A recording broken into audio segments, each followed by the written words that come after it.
Hello everyone. Today I'm going to talk about ricochet. Ricochet, as we know, is the down bow bouncing stroke, which utilizes the desire of the bow and the string to bounce naturally. And learning to control that is the crucial thing here. So something we really want to train is the listening quality of our fingers on the bow. And there's a little game that's great for that. And it goes like this. You bounce the bow, and then you let the bow go almost completely, and you just let the string and the string and the bow bounce their natural frequency. So what am I doing? I'm bouncing the bow and then almost letting the whole thing go. But while I'm almost letting go, I'm really listening to that feeling of bzzz under my fingers.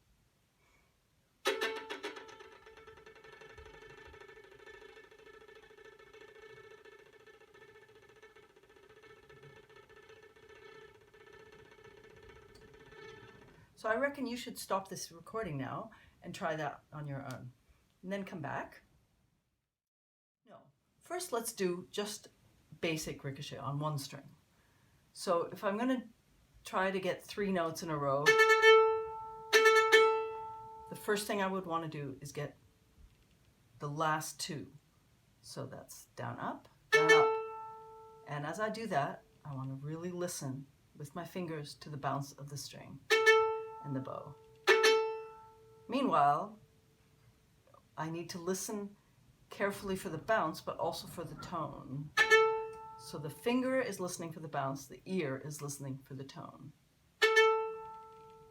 And repetition is your way of getting all these things together. Finding the speed of dropping, the height of dropping, the speed of the bow, the contact point, the amount of hair, and the amount of force. Sort of, I could just drop the bow like this, or I could give it a little power, which gives it more tone.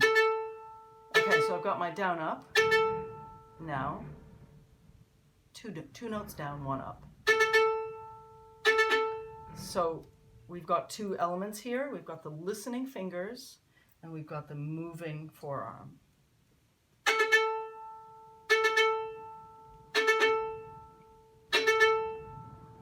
Keep adjusting all the elements. Contact point, height of bounce, speed of bow moving. Now I've got 3. And when you feel comfortable with that, then you are ready to add either string crossing or fingers. Let's do string crossing.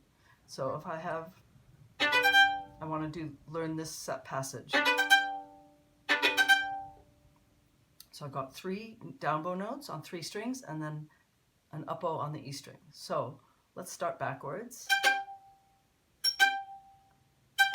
If that feels really uncomfortable, go back to an open string, which bounces more easily. And when that's comfortable, then with the finger, you may have to adjust your contact point. Then 2 notes. And now I've got another element in my pot of elements. The listening fingers, the opening hinge of the elbow, and now the upper arm doing the string crossing.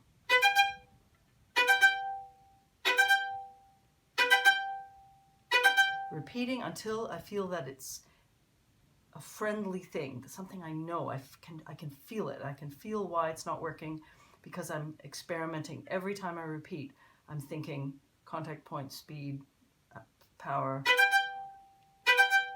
and above all, listening in the fingers. Listen. Okay, when I'm happy with that, I'll add the 3rd string. Up to D string level. Not so good, bit too gentle. There we go. That's better. So now all these things you have to put together. The level changing and the feeling of each string being different. If you're finding that one string isn't working for you, isolate it. So if I'm not so happy with my D string, Maybe I'll just do a little of just D string. Okay, and if I'm feeling comfortable with that, I'll put it all together again. Okay, next time we'll do string on one string with changing fingers.